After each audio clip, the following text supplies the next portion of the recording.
How we doing today, folks? I hope you've been doing good so far lately. Hope the day's been treating you well. So I posted on my Instagram a few days ago of a picture of a student, someone actually I previously went to school with. I actually still go to school with now at CSUN. A picture that he had posted of someone else's post, and it had some atrocious comments made and just some horrid and well, let's put it, stupid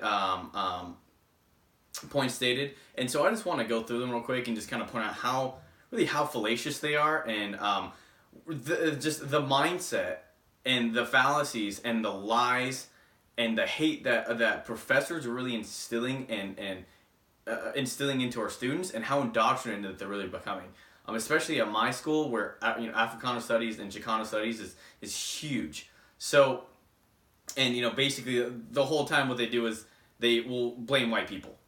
It's either Americans or Europeans, for their colonial times or whatever it is. It doesn't matter. So I didn't even write any notes on this. I just want to actually go through it and give up my honest opinions, but also my whatever comes to the top of my head. So let's go through this real quick. So it starts out saying, someone asked me, how do you debate someone who mentions black on black crime as a talking point? And it's actually in quotation marks.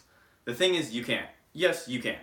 Black on black crime is horrible for the black community.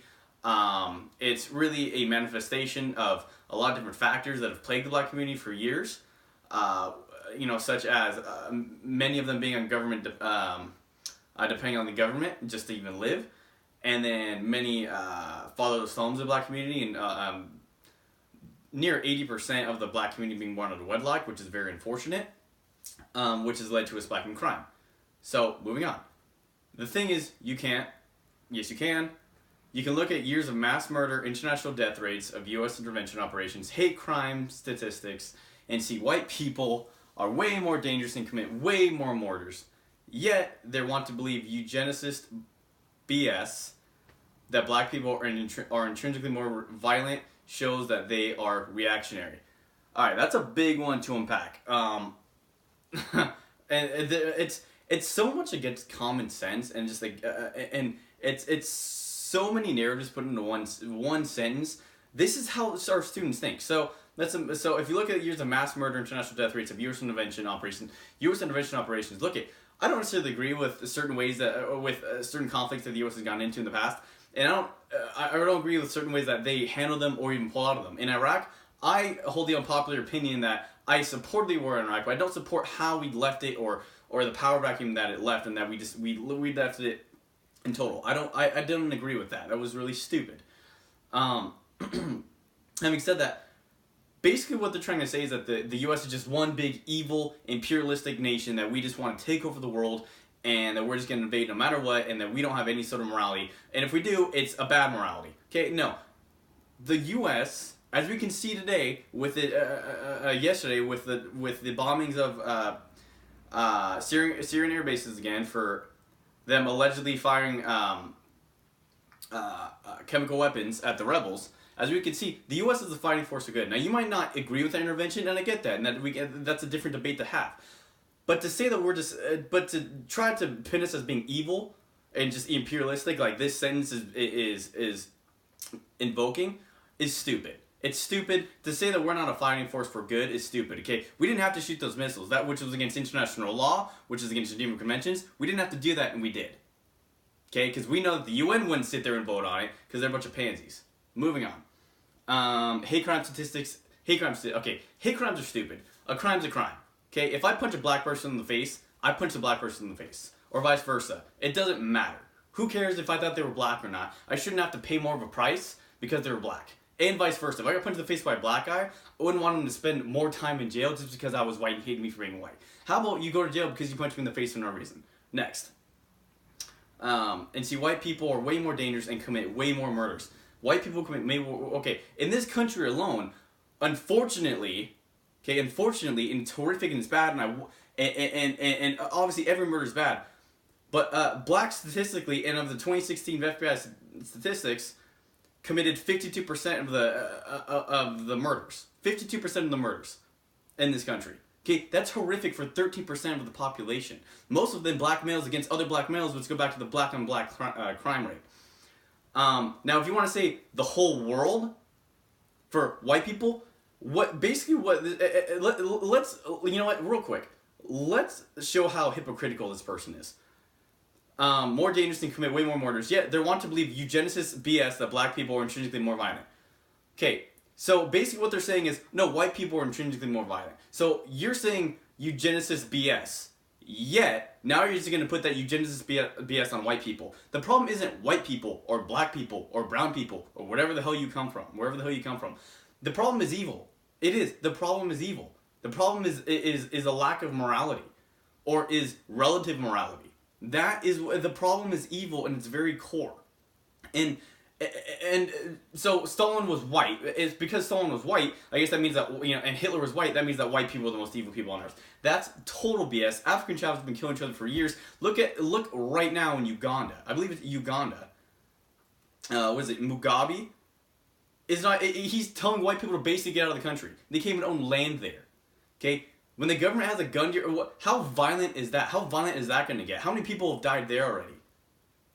Okay. This is the stupidity in this comment here. And by the way, if you want to really talk about eugenics, let's talk about the left. How about Planned Parenthood, who's just the most horrific people in practicing eugenics on the black community? By the way, millions of black babies killed by Planned Parenthood and aborted by Planned Parenthood. Or how about we would talk about the left and supporting certain people on the left and supporting eugenics on Down syndrome babies? Because that's the way to cure Down syndrome. Let's just kill the babies before they're born. Yeah, that's really moral of you. Thanks, left. And one more thing: the people who support this are same people who support like Che Guevara and support Lenin and Leninism and communism. This is the same people that support the fascistic nature of communism and of Stalin and even of Stalinism.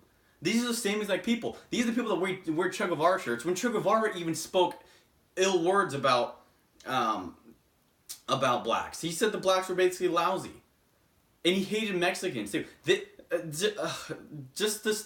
These people don't know what they're talking about, and then they learn this in their classrooms, and they think they're correct. And when they speak nothing but nonsense, like in this quote. So let's move on, so I don't make this video too long. So, more violence shows that they are reactionary. Okay, reactionary.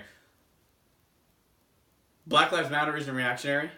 Okay, or even white supremacists aren't reactionary. Once again, doesn't come down to race. Okay, who's the hero? Hugo Chavez, hero at my school.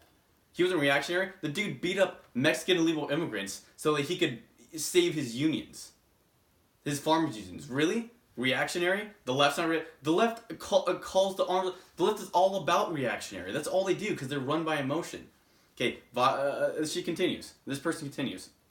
Violence is a result of material conditions, not as a genetic trait, as material conditions.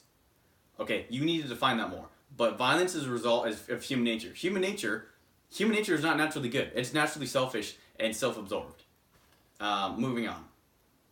A rich white capitalist can murder people legally through systemic poverty, yet such a statistic will never be recorded as white murder rates. So apparently now, if you have money, if you're a CEO, if you're on the board of a CEO or whatever, you make good money and you're white, and you're obviously a capitalist, which capitalist is pretty vague here. What do you mean by capitalist? I'm a capitalist and I'm white and I'm a server. What do you mean by that? Okay, am I responsible for murdering people now? Or these CEOs who provide money for families and jobs for families, and the only reason why a lot of families have dinner on the table and provide new technology and innovation, okay, and new investment. These families and further help out our American dollar and the United States. These people are murderers. These people are somehow can murder people legally through systemic poverty. Systemic poverty? What are you talking about? Rich people. People making over $200,000 a year pay most of the taxes in this country. The top 1% of whatever the hell they want to say pay most of the taxes in this. The people who make the most money pay most of the taxes in this country. Over 40% of the country doesn't even pay income tax, and they make more benefits than they do. They make more benefits than they would pay in taxes. Okay, this is crap. This is absolute crap. What do you talk? The government expenditures, I believe, are around 50%. I have to check up on the numbers again, but total government expenditures, and most of that goes to government funding of some sort, government aid, Medicaid, Medicare, somewhere in the healthcare field, EBT cards, anything like that. Are you joking with this nonsense? Okay. It can murder people. So apparently you can murder people legally because you make good money, and then you help other people make good money, and then you help families that way. Now, I'm not saying every CEO or capitalist or whatever is a good person. I'm not saying what I'm saying. I think most people are. I think most people in this country are. But for you to say that you were somehow legally murdering people because you made more money than someone else because you worked there, or because you were blessed because your parents worked hard to get where they were so that you could have a better life, that's absolute crap. Apparently that is worse than going killing a fellow black guy in your neighborhood because he's part of a different gang. Apparently that's not reactionary, but the white capitalist is. Stupid. Moving on. And I'm getting near the end here. So, I can go on and on about this, but such talking points are not talking points. These are not, you're right, these aren't talking points. These are stupid. These are you being indoctrinated. This comment is the manifestation of your indoctrination by your liberal and leftist professors who think they know what the hell they're talking about, and they don't. These are not legitimate platforms. These are dangerous fascist points and only deserve to be destroyed. Going back to what I said a couple minutes ago about fascism. These people literally believe that hate speech exists. Okay, how hypocritical is that? To believe that hate speech exists, to believe in Leninism, or support communism, support socialism, support more government overtake, support that elites ought to tell you how to live more, which isn't that, by definition, supporting the bourgeoisie, which apparently they're all against? Is that technically what they're doing? Their head is so far up their butt that they don't know what the hell they're talking about. They're literally supporting the very fascism that they're purportedly against. This is so stupid. Antifa, anti-fascists are complete fascists. Pieces of crap. Whoever made this is indoctrinated. And I really hope she doesn't treat, or whoever wrote this doesn't treat people bad in a certain way because of their race. And it sounds like they might. This is such crap. By the way, I like how she wrote this on probably an iPhone or some sort of phone, either created by Asians or by a white man of Apple, who died a couple years ago. You know, if you didn't know, the CEO of Apple before was white. So this is what we're learning in our classrooms, folks, and it's scary. It's I've heard stuff worse than this, as bad as this, all throughout the years. Okay, my classes were in the same classrooms as those of Chicano and Africano Studies. I was supposed to debate actually right around during the election time against an illegal immigrant for stronger immigration control. And as soon as Trump won, I was told not to speak because a lot of students were scared that they were all going to get deported. And these are just the kind of lies that we hear all the time. We need to fight harder in the classroom. We need to reach more students. Students need to be more willing and able and confident to respectfully stand up for their beliefs in the classroom and show other students that they're not alone. So folks, hope you enjoyed this video. Thank you so much for watching. Like, comment below, share. If you have any questions, let me know. If you want me to make a video on a question, just comment on the video below, or send me on Twitter, Instagram. Send me a message or tag me in a comment, and I'll make a video on it. So I hope to see you guys again soon. My name is Wyatt, and I'm the College Conservative.